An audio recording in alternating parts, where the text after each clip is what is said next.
अस्सलामुअलैकुम नाजरीन, मैं सबीहा तबस्सुम और आप देख रहे हैं अंबेडकर उर्दू न्यूज़। सबसे पहले पेश हैं सुर्खियाँ। सीआरपीएफ में असिस्टेंट सब इंस्पेक्टर और कांस्टेबल की 1458 मुलाजिमतों के लिए नोटिफिकेशन जारी। अंजनी कुमार ने तेलंगाना डीजीपी की जायज़ जिम्मेदारी संभाल ली। मेदक में दिन दहाड़े एक खातून के कत्ल का मुलजिम गिरफ्तार। और गुजरात में बस और कार के दरमियान भयानक तसादुम, 9 अफराद हलाक, 32 दिगर जख्मी। और अब खबरों की तफसील। तेलंगाना में ग्रुप 3 का नोटिफिकेशन जारी कर दिया गया है। तेलंगाना पब्लिक सर्विस कमीशन ने ग्रुप 3 की 1365 मुलाजिमतों पर तकर्रुरात के लिए नोटिफिकेशन जारी किया है, जिनमें महकमे अखिलियती बहबूद की 6 मुलाजिमतें भी शामिल हैं। अहल उम्मीदवार 24 जनवरी से 23 फरवरी के दरमियान ऑनलाइन दरख्वास्त दे सकते हैं। गुज़िश्ता रोज़ ग्रुप 2 की 783 मुलाजिमतों का नोटिफिकेशन जारी किया गया था। मज़ीद तफसीलात के लिए वेबसाइट देखें। अंजनी कुमार ने रियासत के नए डीजीपी की जायज़ जिम्मेदारी अब से कुछ ही देर पहले संभाल ली है। डीजीपी महिंदा रेड्डी के ओहदे की म्याद मुकम्मल होने के पेश नज़र उन्होंने ये जिम्मेदारी कबूल की। डीजीपी दफ्तर में अंजनी कुमार ने महिंदा रेड्डी से चार्ज हासिल किया।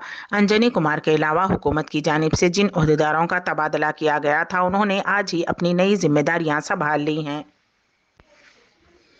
वज़ीर आज़म नरेंद्र मोदी की वालदा के इंतकाल पर सदर मजलिस व रुकन पार्लियामेंट हैदराबाद बैरिस्टर असदुद्दीन ओवैसी ने वज़ीर आज़म मोदी और उनके अरकान ख़ानदान से इजहार ताज़ियत किया। ट्विटर पर इजहार ताज़ियत करते हुए अल्लामा इकबाल के अशार को भी ट्वीट किए। खाक मरखत पर तेरी लेकर ये फरियाद आऊँगा, अब दुआए नीम शब में किसको मैं याद आऊँगा। कल्बे फ्लास में अदौलत के काशाने में मौत, दश्त दर में शहर में गुलशन में वीराने में मौत। सेंट्रल रिजर्व पुलिस फोर्स ने असिस्टेंट सब इंस्पेक्टर और कांस्टेबल्स की 1458 मुलाजिमतों पर भर्ती के लिए नोटिफिकेशन जारी किया है। अहल उम्मीदवार 25 जनवरी तक दरख्वास्त दाखिल कर सकते हैं। ऑनलाइन दरख्वास्तें अगले महीने की 4 जनवरी से शुरू होंगी। इस नोटिफिकेशन के जरिए कुल 1458 मुलाजिमतें पुर की जाएंगी। उम्मीदवारों का इंतखाब तहरीरी टेस्ट, स्किल टेस्ट और फिजिकल फिटनेस टेस्ट के जरिए किया जाएगा। असिस्टेंट सब इंस्पेक्टर स्टेनोग्राफर की 143 और हेड कांस्टेबल वजारती की 1315 मुलाजिमतें हैं। अहलियत इंटरमीडिएट या उसके मसावी इम्तहानात पास किया हो। उम्र 18 से 25 साल के दरमियान होनी चाहिए।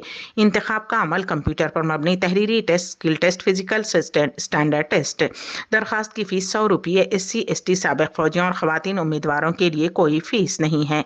इम्तिहानी मराकिज़ हैं आदिलाबाद, हैदराबाद, करीमनगर, खम्मम, कोदाड़, कोत्तागुड़ा, महबूबनगर, नलगोंडा, नरसमपेट, निजामाबाद, सत्तुपल्ली, सुरियापेट, वरंगल।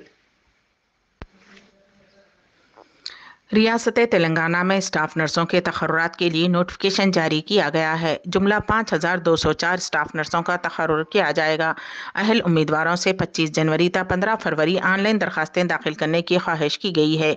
DME-DH के तहत 3823 जायदादों के अलावा दिगर इदारों के लिए नर्सों के तकर्रुरात किए जाएंगे।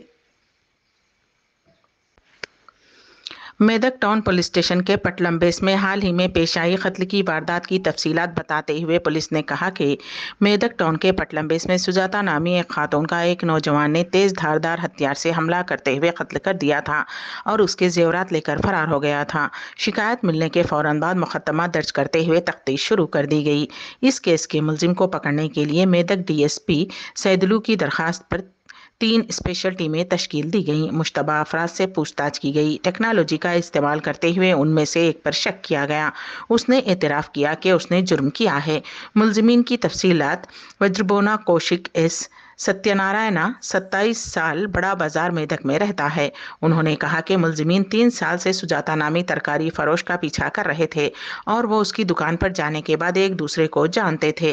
कत्ल की जुर्म की तमाम जावियों से वजाहत करते हुए पुलिस ने बताया कि मुलजिम बड़े नशे, बैटिंग, जिस्म फरोशी का आदी है और अपनी ज़रूरियात पूरी करने के लिए चोरी के जरिए आसानी से पैसे कमाने का मंसूबा बनाता है और अकेली खवातीन को निशाना बनाकर जराइम का इर्तिकाब करता है।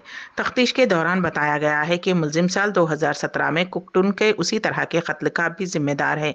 इसी तरह इस साल अंगनी ने एक बूढ़ी खातून लक्ष्मी पर हमला करके उसे जख्मी करने और उससे सोना चोरी करने का एतराफ़ किया। उन्होंने कहा कि इस केस के 1 हफ्ते के अंदर मुलजिम पकड़ा गया और इस केस को हल करने में मेहनत करने वाले अमले को नकद इनाम के साथ मुबारकबाद दी गई। 10 तोले जेवरात का जो सरखा किया गया था रिकवरी कर लिया गया है।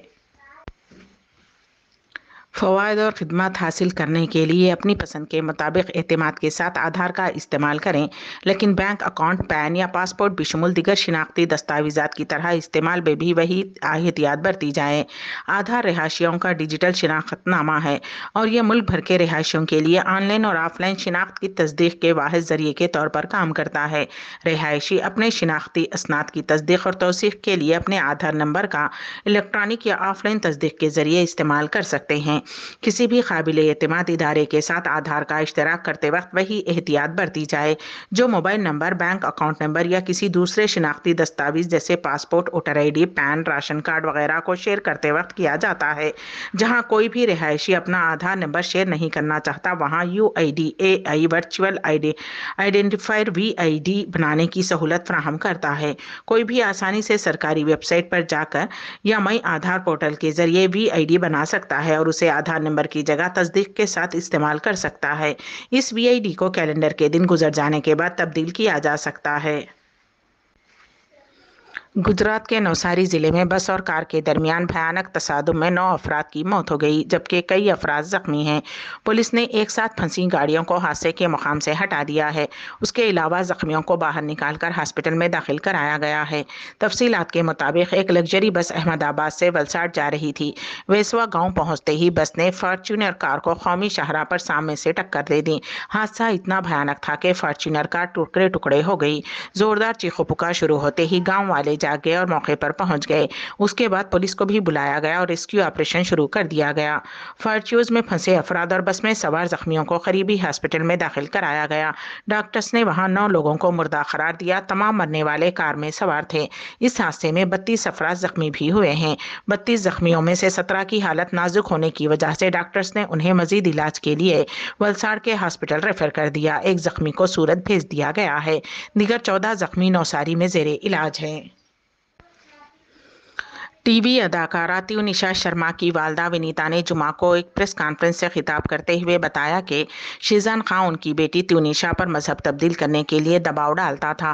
اس کے علاوہ بھی انہوں نے مزید سنگین الزامات بھی لگائے ہیں۔ تیونشا کی والدہ نے کہا کہ ان کی بیٹی کا مذہب تبدیل کرنے کی کوششیں کی جا رہی تھیں۔ شیزان خان کو سزا ملنے تک وہ خاموش نہیں بیٹھیں گی۔ نہ صرف شیزان خان بلکہ اس کا پورا خاندان تیونشا کو کنٹرول کرنا چاہتا تھا۔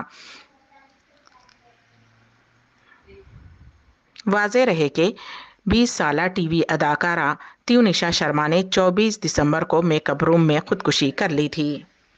امبیڈکر اردو نیوز کے اختتام سے قبل دوبارہ سرخیوں پر ایک نظر۔ CRPF میں اسسٹنٹ سب انسپکٹر اور کانسٹیبل کی 1458 ملازمتوں کے لیے نوٹیفیکیشن جاری۔ انجنی کمار نے تلنگانہ DGP کی زائد ذمہ داری سنبھال لی۔ میدک میں دن دہاڑے ایک خاتون کے قتل کا ملزم گرفتار۔ اور گجرات میں بس اور کار کے درمیان بھیانک تصادم، 9 افراد ہلاک، 32 دیگر زخمی۔ اسی کے ساتھ ہی امبیڈکر اردو نیوز یہیں پر اختتام پذیر ہوتی ہیں، تو دیجیے گا سبیحہ تبسم کو اجازت۔ اللہ حافظ۔